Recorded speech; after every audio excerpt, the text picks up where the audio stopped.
to what he considers to be Hezbollah targets, hoping that he can conduct a ground offensive. But what happened is that in the ground confrontations, Hezbollah proved to be very brave and didn't allow Israelis to actually enter, except for small places that the Israelis went in and took some photos. These places are on the borders. They do not have any strategic or tactic importance. Israelis now are in a narrow corner. First, they are in a field trap in south of Lebanon because they are not able to move forward due to the fierce fight. They are also in a regional trap because they announced that they will respond to Iran. If they haven't responded, it's a problem for them, and if their response is not proportional or inappropriate, it will be a problem for them. And if they make a great response, Iran will also respond. That's why Netanyahu is in a trap. Okay, sir, of course, giving into consideration that the Irish have stood by the Palestinian cause from the beginning, how do you see this support, especially given the history of Ireland, sir?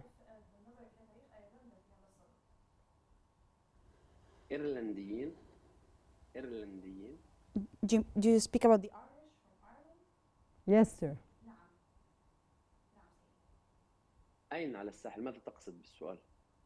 What do you mean by the question? Okay, sir, with Hezbollah continuing to fire rockets, how do you assess the operation's effectiveness in securing northern Israel? It's clear that Hezbollah has drawn an equation that in return of targeting Beirut southern side, the party will keep striking the north. And if there is more expansion, if the matter reaches Beirut, the capital, as the party said before, that Tel Aviv will be in return of Beirut. It's clear that Hezbollah, until now, is working in this regard. So in response to targeting the southern side, they are targeting the city of Haifa according to the current equation. Okay, sir, again, I'll go back to the question that you asked me why.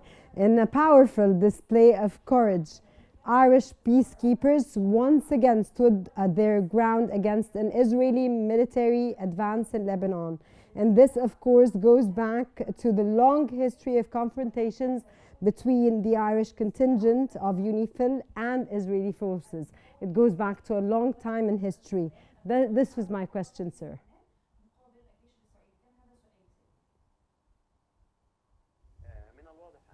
It's clear that the Israelis asked the peacekeepers to move back 5 kilometers inside Lebanon so they can conduct the military operations freely. UNIFIL considering themselves unconcerned with that, especially the forces you're talking about. I think the matter, as you said in your question, the Irish has two bases. The first base, as UNIFIL, they have to perform their duty as peacekeeper, and from another side, Irish people are known for their stance against the occupation. They themselves suffered from this because of the British, so both of them can be linked, right? Sir, I really appreciate your take on this answer, on the question I asked, and your answer. What are the humanitarian implications for Lebanon, given the high casualties and displacement caused by these operations, sir?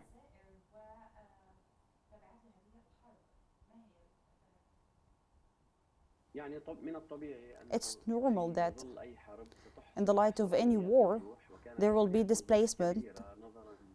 The displacement was very huge due to the fierce Israeli airstriking of Lebanon, of south of Lebanon and Bekaa. The number of displaced people is increasing. It's normal. This is one of the bills to be paid. It's one of the sacrifices to be provided by the Lebanese people. However, the Lebanese are used to this. In 1993 and in 2006 and in many other years, the Lebanese people displaced, they were patient, they supported the resistance until they won at the end. This is what they are looking forward to in this war.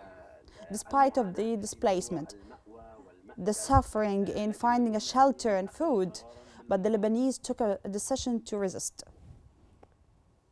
Thank you very much for your intake and informative knowledge, Dr. Yassin, for your valuable insights as well.